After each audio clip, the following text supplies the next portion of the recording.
I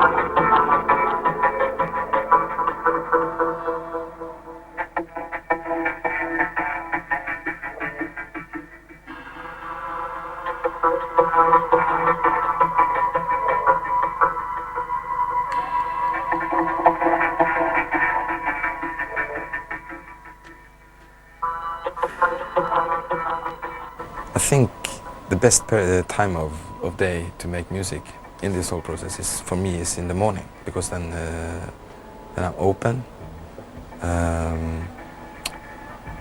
and you haven't started to defend yourself against noise and telephones and all these things that comes in the day.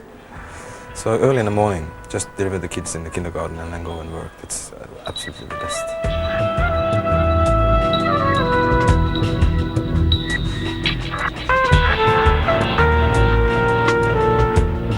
The recording process has been really long. Started out last year taking the whole band to a studio outside of Oslo with a good friend of mine called Haftungsausschluss. And then we were there for 3 days. It was a kind of difficult period, first of all because my computer was totally destroyed. So the focus got a bit away, but we recorded a lot of things, and then I brought it home, approximately 100 gigabyte of sound, and then the whole process started of. It's in a way it's like a rock, and then inside there is something I want to have out. So you just have to. It's like you the sculpture thing out. It's the either Michelangelo or Picasso who said that. I just I have an idea and I put it down on a CD. I give it to Ivan, for instance, and he has the same. We all work in the same software, like with the Logic, and I give it to him. He put it into his computer, records it, give it back to me, and I start to. So it's like a ongoing process, actually, all the way up until we are finished with the mastering. So it changes all the time. So, but this one was a really long process, I must say. Next time I try to do it simpler.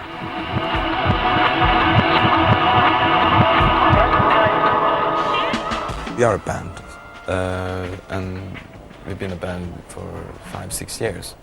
There's been some small changes, but no big changes. The basis is there. With Rune Andersen on the drums, Eivind Norseth on the guitar, Audun Erlin on bass. DJ Strangefoot is more like free agent, he's the vocalist and the colorist and all these things. And I really like that instead of changing all the time, I mean to have like something where we know each other and we can actually challenge each other, and you don't have to start from scratch all the time.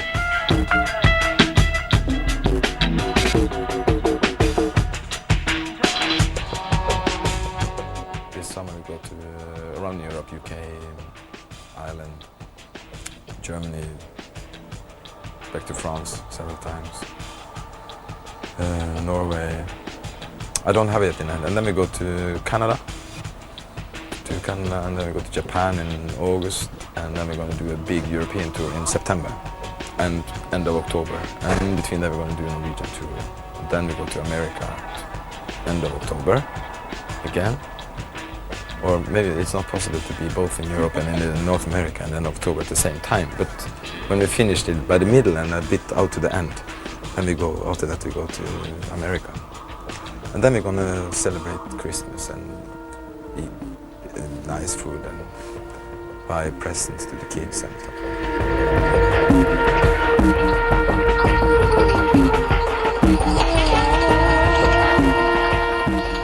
Yeah, it's very interesting with I've been doing remixes on actually all the albums, and even a remix album called Recolored. And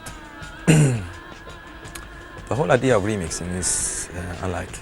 It's about just giving kind of sound files to different artists, and I don't want to say how I want it. Just give it to him and say, please, whatever you feel. And so I don't ask anyone which I don't like, basically, or someone that do something I can be inspired by, or which I feel comfortable with from an artistic point of view.